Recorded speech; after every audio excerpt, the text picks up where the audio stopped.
Hi everyone, welcome and thank you for joining us today. My name is Jean, the Digital Event Coordinator at Connecting Up and TechSoup New Zealand. We are part of the Info Exchange Group, a not-for-profit social enterprise that tackles the biggest social challenges by creative use of technology. For those of you who haven't attended a webinar sections with us before, Connecting Up and TechSoup New Zealand facilitate a training calendar of online webinars, workshops, boot camps, webcoins to help the social sector upskills in all digital areas. So please check out our training and education menu on our website for more events coming up. Today, I'm very excited to welcome you to join Cybersecurity 101. Can you spot a phishing email with Maurice, the Information Security Lead at Info Exchange. Maurice leads information security activities and initiates across the organization. Over the last year, she collaborated with internal stakeholders across the organization on the development and establishment of an information security management system aligned to an international standard, ISO/IEC 27001. Having such a system in place facilitates a continuous improvement process on information security and risk management practices. Before we begin, let's start with a bit of housekeeping. All lines are muted, so if you have any technical issues, please type it into the questions box on your webinar panel, and I'll be here to assist you. If you have any questions during the sections, please also type it into the questions box, and Maurice will answer them by the end of the webinar. We really encourage you to ask as many questions as possible to make it very interactive. No question is silly. Just letting you know that all the comments and questions will not be appeared to the entire group. If you're on Wi-Fi connection and have multiple programs open, this can sometimes affect the quality of the audio. So if possible, please just close all the programs to have the best experience. Please note that this webinar is being recorded. A link to the recording and slide deck will be sent to you in 1 to 2 business days. Finally, I would like to remind you that there's a short survey at the end of the webinar. Please help us to complete, and then we can improve for an even better webinar. All right, now I'll hand over to Maurice for today's section. Great, thank you very much for the introduction, Jean, and welcome everyone to this webinar on cybersecurity essentials to keep data safe. So I'd like to begin by acknowledging the traditional owners of the land that I'm on today, the Wurundjeri people. I would also like to pay my respects to elders past, present, and emerging. So an agenda for today, a view of the current cybersecurity threats facing organizations, the top 5 things that all not-for-profit staff must know to keep their organization's data safe, a high-level overview of cybersecurity measures every organization needs to have, some resources and references to get the basics in place, and some live questions and answers towards the end of the session. As Jean said, please put your questions in the chat as we go, and we'll get to them at the end. So information security practices are no longer a nice to have. Given the increasing nature of our digital footprint and increasing threats, we must build security resilience into our organizations. Security has been in the headlines every month, with a number of organizations across all sectors of the economy being affected. A view of some of the headlines within the community services sector from the past months are on this slide. So on the top left, we had Oxfam that had a data breach where donor information of over 1 million Australians was disclosed when a database was accessed by a security incident. On the top right, the incident in March involved a caseworker who worked at a community services organization and had access to an IT system provided by the Department of Health and Human Services. After leaving the position, the caseworker's access to that system was not revoked, and after that, the caseworker was able to access confidential information related to children and committed sex offences.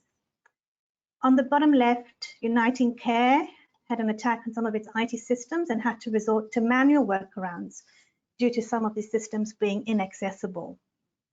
And the last one there on the bottom right was an incident experienced by Uniting Communities, where staff were unable to access certain systems due to a cyber incident, which again would have required manual workarounds and change in business processes. So as you can see, the impacts of incidents vary. In some cases, data is inaccessible due to being locked up by what is known as ransomware. In other cases, personal information is disclosed via a data breach. The key message is that the human element is significant in the delivery of security in today's organizations. It's not just a technical issue. The human element is that people component. For example, for staff to be aware of certain processes and how to securely share information, or how to use technology securely by creating a strong password. Security behaviors and the culture and sentiment on security within an organization are greatly influenced by you and your perception of risk. And most importantly, these perceptions can be changed. Security is really everyone's responsibility in this day and age. So October is recognized as Cybersecurity Awareness Month globally, and the 2021 theme is Do Your Part, Be Cyber Smart. So I encourage you all to take a look at the Australian Cybersecurity Centre page. This link will also be available in the resource section that we will review towards the end. I'll just quickly show you the page now. It's got some really useful references in terms of a personal cybersecurity series guide. So while this presentation is about keeping data safe within organizations, it's also really important to understand how to protect yourself personally. And there's some really useful information here that I encourage you to reference.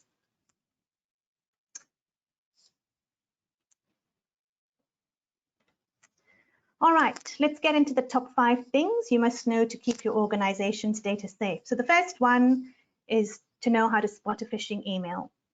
Phishing emails are sent with the aim of tricking the recipient into clicking on links, opening attachments, or giving up their personal information.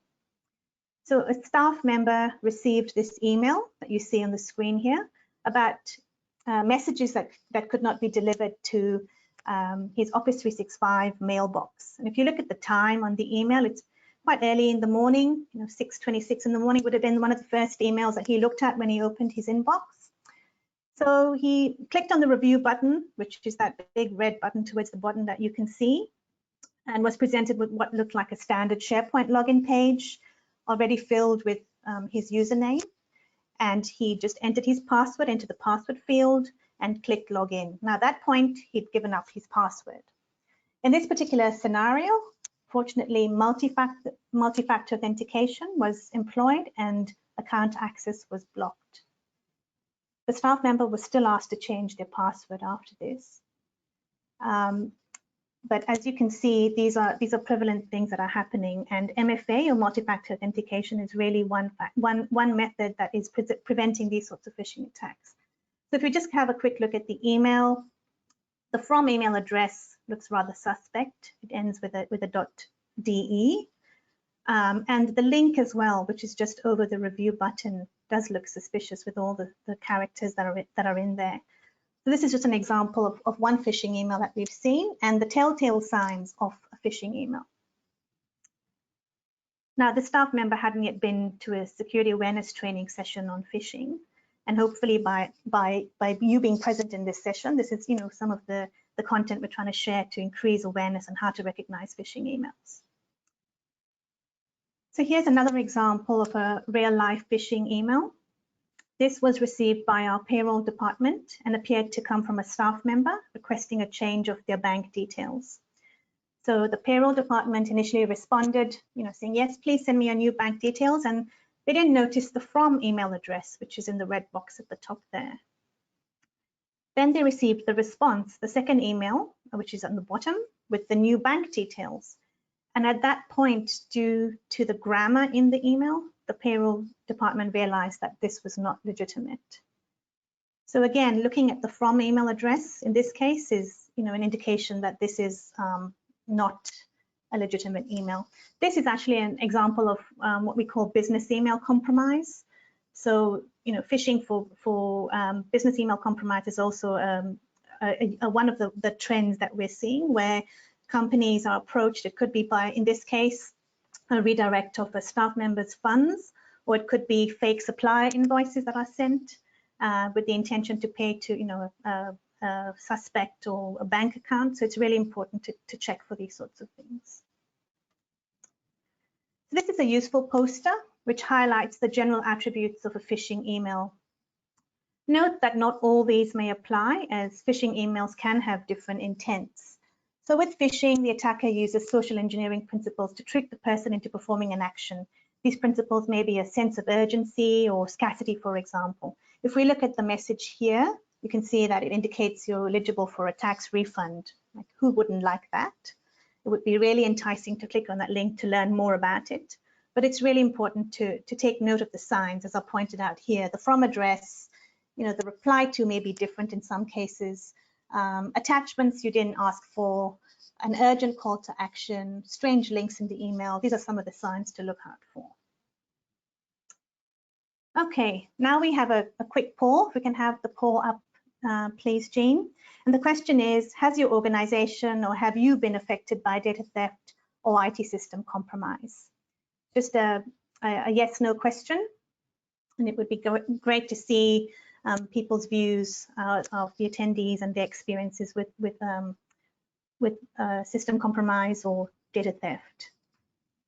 Just give you a couple of seconds for that.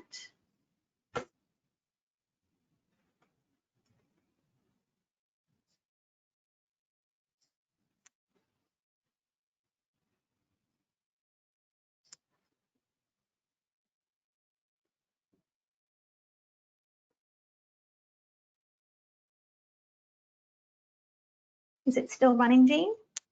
Yes. All right. I'll share the results now. Can you see the screen, Maurice? Oh, yes, I can. I can now. Thank you. Lovely.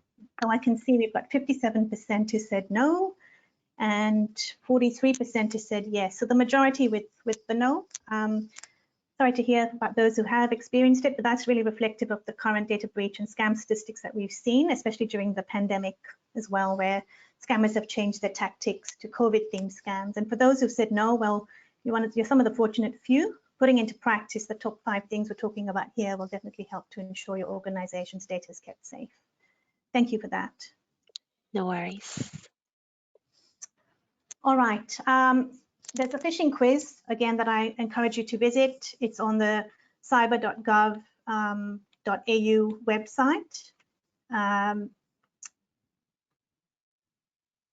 It's just under the main website section of online scam messages. If you do a search for it, it'll also be in the link on the pack you'll receive. We'll just take a quick look at one of them. Is this email real or a scam? And looking at the email in here, based on the phishing poster that we just ran through, having a look at what the email is telling me. I've got a subsidy benefit allocation. It's asking me to provide my personal information, including my tax file number, and attach a copy of my driving license and passport and Medicare card. So I don't think so. I would never be giving up that information via email. So whether this is real or a scam, I'm going to say it's a scam. And this quiz is really good because it points out the specific signs that you should be looking for. The email is not personalized. It's asking for, you know, information that is really sensitive in nature. Government agencies, as they indicate, would never ask you to provide this via email, this sort of information via email. Inconsistencies in language and messaging sometimes are a red flag. And again, the same. There's a few, it's not too long, it's just 4 questions. So I highly encourage you to visit that site and have a look at that quiz and pass it on to others as well in your organization. Okay, so the second one of the top 5 is to know where to store sensitive information. Sensitive data such as health data and client records should only be stored in certain places. So for example, in a client and case management system. If your organization has not made it clear where you should store certain types of data so that it's protected appropriately, then you should ask. A number of data breaches happen due to human error and people not storing or sharing information securely. So information is really a key asset of the organization, and everything we do in information security is to ensure that information that the organization holds valuable is protected. And this is particularly true for sensitive information such as health data or client records. Many organizations we work with only store data in a client and case management system. If it's just stored on your machine or on your laptop, it may not be safe if the laptop is lost or stolen, for example. So please ensure you're storing this type of information where it should be stored. And if you're not sure, please ask about it. The third point here is on using good password practice. So a good password may be based on a phrase that you know. You could compose a password by picking out the first letters of each word, capitalize some, add in some digits, and it's important to keep your personal information and details out of it. It's also really important not to reuse passwords, because if a password is compromised from one system and has been reused on another, it's easy for an attacker to get access to this other system. If you do need to write passwords down, store them securely. So not on a post-it note on your screen or on your desk in clear view. If you have too many passwords to remember, consider a good password manager or talk to your IT team about getting one for your organization. And if you do not have multi-factor authentication implemented, you should speak to the person in charge of IT and ask why you haven't got it. Multi-factor authentication, or MFA, as we previously mentioned when we reviewed one of the phishing emails, is the practice of using a password and another factor to log onto a user's account. So it might be through one of the apps, as you can see on the screen there. It's a Microsoft Authenticator app. It's just a code that you would get onto your phone. So in addition to putting in a password, you'd have to put in that code as well to log in. It's also best not to share IT system accounts and passwords, but understandably, it's not always possible. If you do share accounts, be cautious of how you share the password with others and make sure that only those who need to have the password have it. It's also best to change the password if someone who was using the account and knows the password leaves your organization. So the fourth point here is to keep your device secure. Physically protected, and don't leave it in the car, for example, for others to see. Probably not happening so much now in some parts of the country with us mostly in lockdown, but it's really important to consider physical protection as well. It's good practice to lock your screen when you step away from your device, as in this case, any information or confidential documents you might have open is protected, and the access to your device as well is also protected. At this time, many people are working remotely, and if your PC is used by your children, for example, be aware of what they're doing on the PC. If they install software such as games, sometimes these can have malicious components installed as well. If they're accessing games online, here again, there's a risk of visiting websites or clicking on links that may have malware that could be downloaded onto your machine. So in this case, there's a really useful reference, which is the eSafety Commissioner website, particularly if you have children who are accessing applications, games online. There's some useful content there. We've seen an increase in the number of organizations who report a security breach because staff are using an infected home PC without appropriate protections.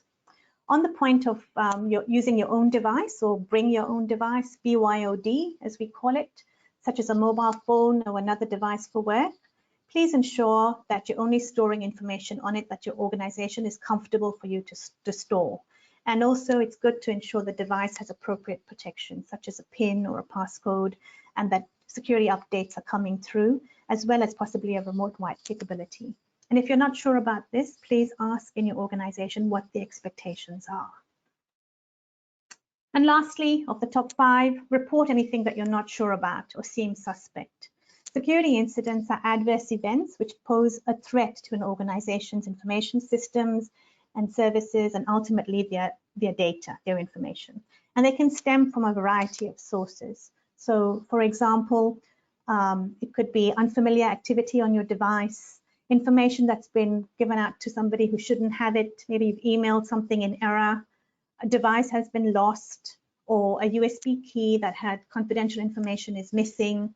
If you see somebody who's suspicious on office premises, when we do get back into the office, that's another example of security events that are indicative possibly of incidents. So if you're unsure of who to talk to in your organization about security incidents, please ask them.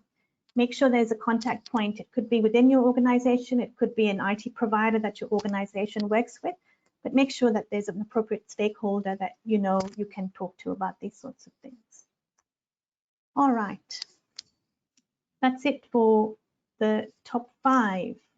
So just the key takeaways for you.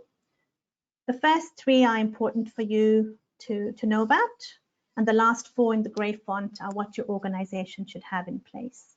And if you're not sure about this, please ask them. So we spoke about strong passwords. We talked about being aware of phishing emails and some of the telltale signs of these, and also remembering that not every website that you see is necessarily legitimate. It's important to ensure that you're visiting, real supply and bank websites. And the advice generally is not to click through these from an email, but to actually go to them in the web browser and type in the address. On the last 4, as we mentioned, ensure your organization communicates where sensitive data should be stored, that you do have multi-factor authentication on accounts for critical systems. Know your IT and security policies, and if there are no policies in place in your organization, I strongly suggest that you ask that these are put in place. And lastly, as we spoke about with security incidents, know who to report something suspicious to if you're not sure or worried about something. This is a listing of some of the useful resources on reporting scams, cybercrime, some guidance on identity theft, checking if your personal details have been compromised in a data breach. The Digital Transformation Hub also has some really useful guides, and that's the first link on the top there. There's also access to expert consult advice, and you're strongly encouraged to visit this. So the resources on the hub are not only related to cybersecurity, but also IT management, digital marketing, information systems, advice on technology foundations. So I strongly encourage you to visit that. The last link there, if you're interested, there's also some information on Microsoft Office training options that would be useful. So if you found the content in this webinar useful, please encourage other people to come for the next cybersecurity webinar, which will be held again via Connecting Up on Tuesday, 16th November from 11 to 11:30 a.m. Okay, now open to questions and discussion. Thank you. Thank you very much, Maurice. It's very informative sections. I do believe that all of us are having a lot of takeaway. So it's a question time. So for those of you having questions, please feel free to type it into the question box, and then we'll get them answered one by one. All right, let me see. Looks like we got a questions here.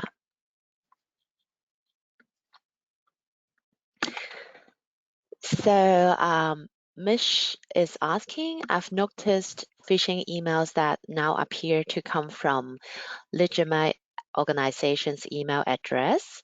For example, the from address is the info at account of our organizations.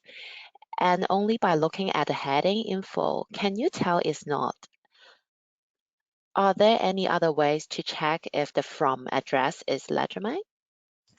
Yeah, in terms of, that's a great question. Thank you, Mish. So that there are technical measures that could be implemented in that case. But what I would say, based on what you've indicated, it's an accounts address.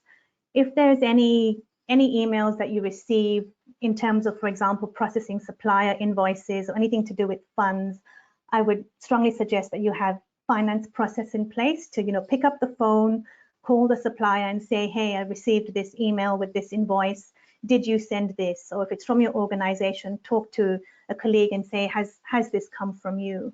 So in absence of being able to implement a lot of technical measures, there are a few process measures that we can put in place to make sure that we're minimizing the risk.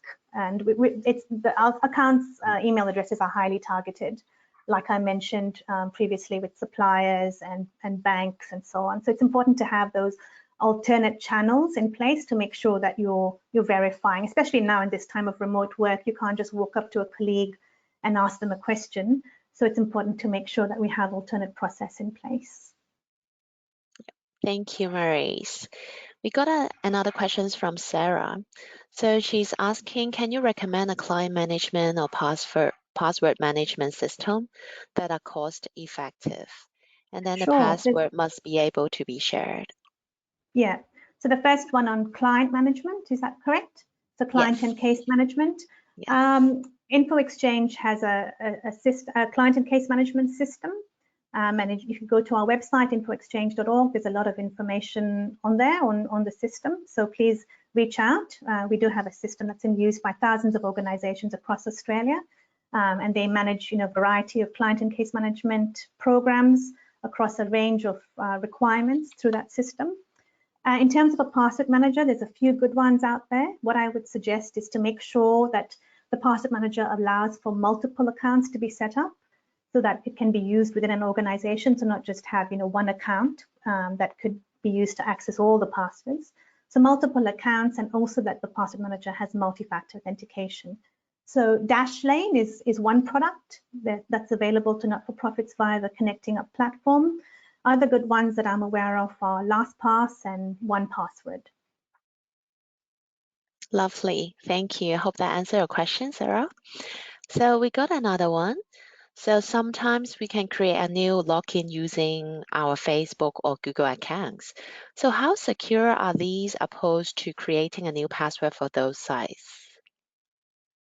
So is this login to a third-party site using Facebook? And yeah, that is a process known as OAuth. So if you're logging into a particular site, it would ask you whether you want to use Facebook or Google. I would say in terms of security, it's a good measure. There is work that's been done by a number of groups in the industry to allow that to happen, to make sure that you're using a credential that can be used across multiple systems. I would say if you've got a password manager in place and you're not against the idea of having a separate account for each site, by all means go down that path. But if you are using Facebook or Google as an authentication mechanism to other sites, I would say make sure you've got a strong password, make sure you have multi-factor authentication employed. Okay, lovely. Thank you for that.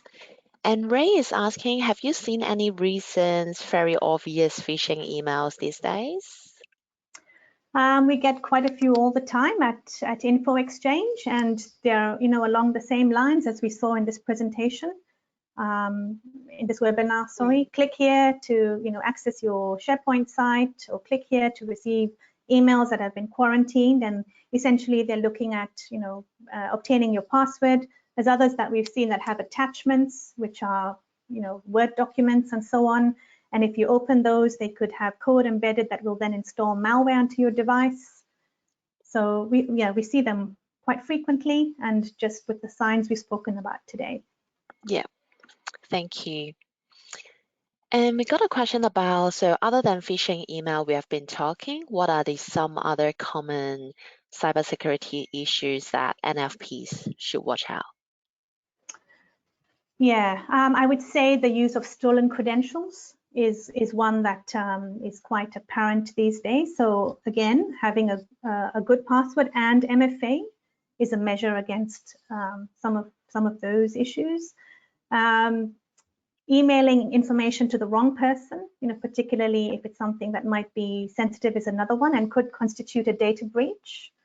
So make sure that you have process in place to ensure, staff are checking, you're sending it to the right person. And if it does happen that you've not done that, if the wrong person has received it, ensure you ask them to delete it. There's a process that you have to follow. Another one that is probably, well, for its general, is ransomware. And you'll see it in the media, with the government now talking about a ransomware bill and possibly mandatory reporting of ransomware incidents for organizations with a certain turnover. So ransomware is prevalent around the world, Australia, the US. So with that, it's really important to make sure you've got good data backups in place. And I would say talk through a plan in your organization ahead of time. Understand who the stakeholders are that must be contacted in the event that you do have a ransomware event. Is it customers? Is it regulators? What kinds of data could be affected? And also understand, if you were to have to pay the ransom, which is not something we encourage or advocate for because it propagates cybercrime, understand how you would do that, because normally payments are expected in Bitcoin, and it's not something every organization has easy access to. Yes, totally. So we got a couple more questions. So this one is about, is there any danger in just opening a phishing email, then just deleting it, rather than clicking any links within the email? Yeah, not that's a clicking it, great but just question. open it? Yeah. Does it still Yeah, matter? that's a great question. There have been some incidents that have occurred in the past where someone's just received an email in their inbox, and by virtue of that, there's been, malware installed on their device and so on. I haven't seen too many occurrences of that, but I know that it has occurred. So yes, it does happen. But what I would say is always report it to your IT person and follow the process that's in place, and then of course delete it. Yeah, totally. And we got Sarah again asking, like, how are there any emails add-on options through Microsoft Outlook that you would Mhm. recommend that to prompt staff consider maybe that email is a phishing? It's like a reminder. Yep. Yeah, There are settings within Microsoft, and you may have seen it with emails you've received. There's a banner that appears at the top of an email, and it says, caution, this email originated from an external source. Beware of links and attachments. It says something along those lines. So that is a configuration that you can put in place. So any email that would come into your organization externally would have that at the top and be there as a sign that staff could just, as a reminder, to be careful about links and attachments in the email. lovely. So just now we've been talking about the password management. So you mentioned about Dashlink, and what other apps apart from Dashlink? Because this link Dashlane is, is one. yeah. The others are LastPass hmm and 1Password. Yeah, There's a few no, others, but these are the ones that I'm aware of are good. Yeah. yeah, no worries. Hope that answered your questions, Teresa. And Chris is asking, how does ransomware get onto your system? Is it similar to phishing emails? Yes. So there's a number of ingress points, we call it, that ransomware can have. One of those is, yes, by a phishing email. If you click on something, you give up your credentials, they could use those to log into your system and install something. If you click on an attachment, it could install malware onto your system that would then propagate through your device onto your organization's network. Yeah.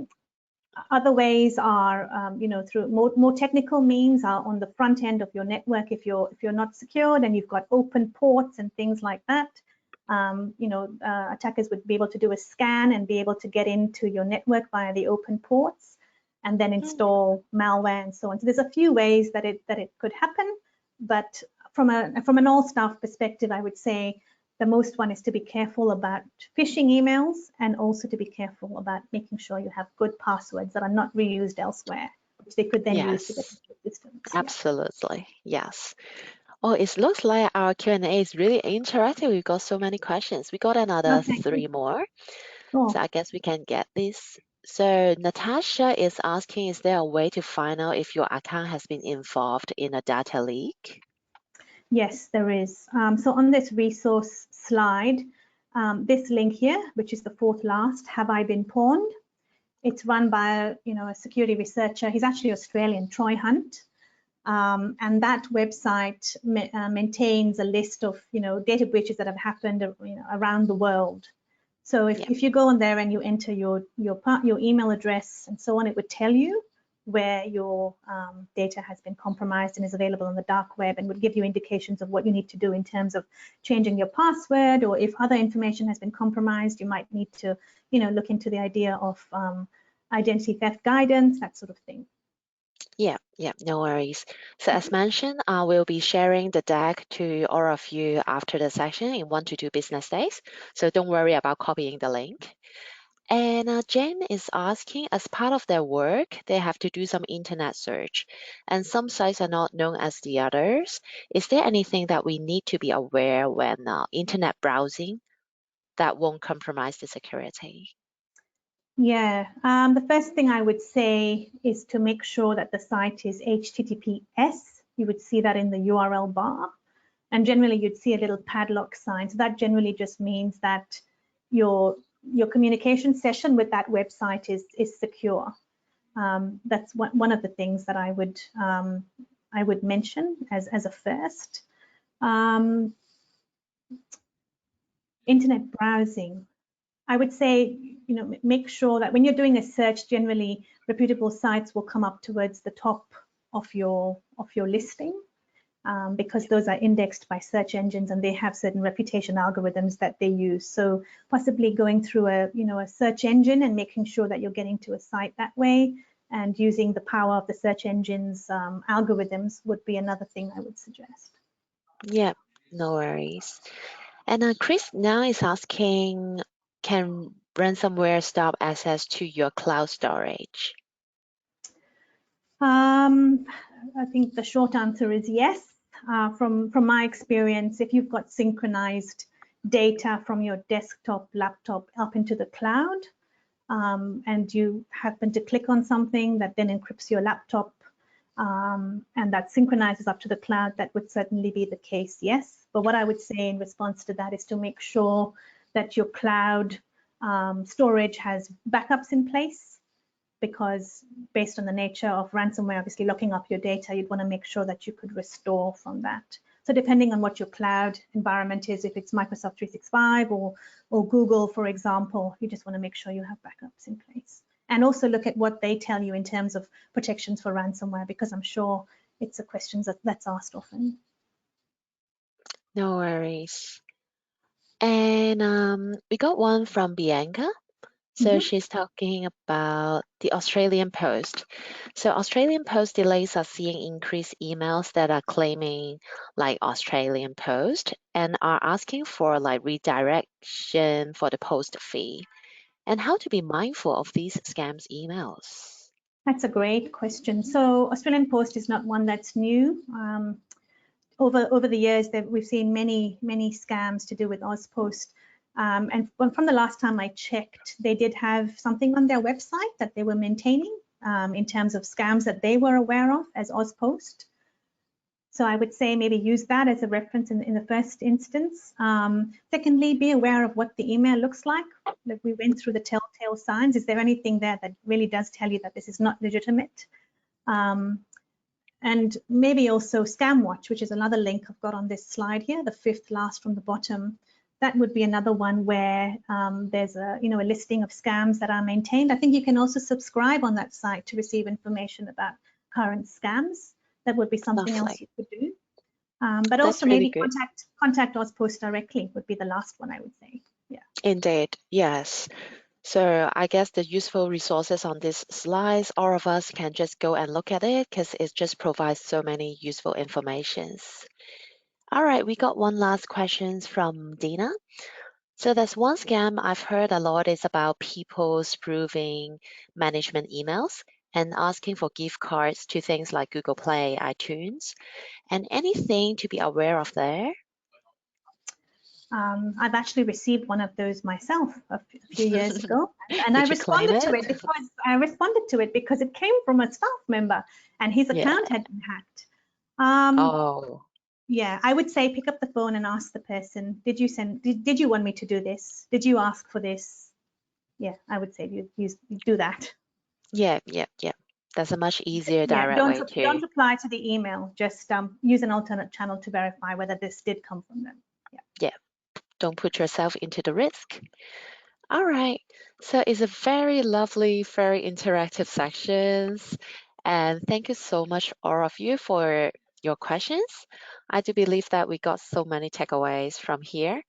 And again, I'll send you the deck and the recording soon in 1 to 2 days. So do you have anything to add, Maurice, before we No, thank you. finish? No, really good questions. Thank you. I hope everybody found this useful. Yes, lovely. And then again, as Maurice is saying, we are going to have another cybersecurity contents very soon on November, which day? Let me see. November 16th, I believe.